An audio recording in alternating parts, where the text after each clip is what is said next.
మహాశివరాత్రి సందర్భంగా తెలుగు రాష్ట్రాల్లో శైవ క్షేత్రాలు భక్తులతో కిటకిటలాడాయి. ప్రతి శివాలయానికి భక్తులు పోటెత్తారు. ఆలయాల్లో ప్రత్యేక పూజలు నిర్వహించారు. పుణ్య స్నానాలు ఆచరించి శివుణ్ణి దర్శించుకునేందుకు తెల్లవారుజాము నుంచే భక్తులు క్యూ లైన్లలో బారులు తీరారు.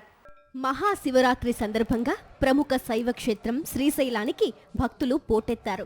తెలుగు రాష్ట్రాలతో పాటు కర్ణాటక నుంచి పెద్ద ఎత్తున భక్తులు తరలివచ్చారు. పాతాళగంగ వద్ద భారీగా భక్తులు పుణ్య స్నానాలు చేసి శ్రీ భ్రమరాంబ సమేత మల్లికార్జున స్వామిని దర్శించుకుంటున్నారు. ఉదయం 4 గంటల నుంచే సర్వదర్శనాలు మొదలయ్యాయి. ఉచిత, శీఘ్ర, అతి శీఘ్ర దర్శనాలు కల్పిస్తున్నారు. వృద్ధులు, వికలాంగులకు ప్రత్యేక క్యూ లైన్ ఏర్పాటు చేశారు. రాత్రి 12 గంటలకు శ్రీ స్వామి అమ్మవార్ల దివ్య కళ్యాణ మహోత్సవం జరుగుతుంది. ఉమ్మడి తూర్పు గోదావరి జిల్లాలో గోదావరి తీరంలో ఘాట్లు కలకలలాడుతున్నాయి. పుణ్య స్నానాలు ఆచరించిన భక్తులు స్వామిని దర్శించుకుని తరిస్తున్నారు.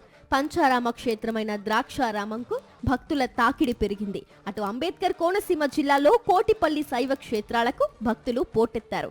విజయవాడలోని దుర్గా మల్లేశ్వర ఆలయం, కోటప్పకొండలో ప్రత్యేక పూజలు నిర్వహించారు. పశ్చిమ గోదావరి జిల్లా పాలకొల్లులోని పంచారామ క్షేత్రానికి భక్తులు పోటెత్తారు. శ్రీ క్షీర రామలింగేశ్వర స్వామిని దర్శించుకునేందుకు తెల్లవారుజాము నుంచే భక్తులు బారులు తీరారు.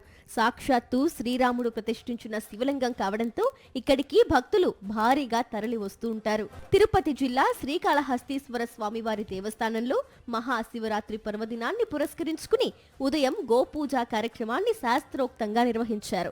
శివనామ స్మరణతో శ్రీకాళహస్తీశ్వర స్వామి ఆలయం మారుమోగుతోంది. తెల్లవారుజాము నుంచే శాస్త్రోక్తంగా గోపూజ అనంతరం భక్తులను అనుమతించారు. తెలంగాణలోని శైవ క్షేత్రాల్లో కూడా శివరాత్రి ఉత్సవాలు అంగరంగ వైభవంగా జరుగుతున్నాయి. రాజన్న సిరిసిల్ల, వేములవాడలో మహాశివరాత్రి సందర్భంగా భక్తుల కోలాహలం నెలకొంది. స్వామివారికి ప్రత్యేక పూజలు నిర్వహించారు. జయశంకర్ భూపాలపల్లి జిల్లా కాళేశ్వరం శైవ క్షేత్రంలో కూడా శివరాత్రి శోభ కనిపించింది. అటు ఉమ్మడి వరంగల్ జిల్లాలో శివాలయాలు ప్రత్యేకంగా ముస్తాబయ్యాయి. కొమురవెల్లి మల్లన్న, 1000 స్తంభాల ఆలయంలో శివరాత్రి కళ్యాణ మహోత్సవాలు మొదలయ్యాయి. అష్టాదశ శక్తి పీఠాల్లో 5వ శక్తి పీఠంగా విరాజిల్లుతున్న అలంపూర్ శ్రీ జోగులాంబ బాల బ్రహ్మేశ్వర స్వామి ఆలయం మహాశివరాత్రి పర్వదినాన భక్తులతో కిటకిటలాడుతోంది. ఓం నమ శివాయ శివ పంచాక్షరి మంత్రోచ్చరణలతో ఆలయ ప్రాంగణం మారుమోగుతోంది. పండుగ సందర్భంగా తెల్లవారుజాము నుంచే భక్తులు తుంగభద్ర నదిలో స్నానమాచరించి బాల బ్రహ్మేశ్వర స్వామికి మొక్కులు తీర్చుకున్నారు. అటు కీసరగుట్టలో కూడా స్వామివారికి ప్రత్యేక పూజలు నిర్వహించారు.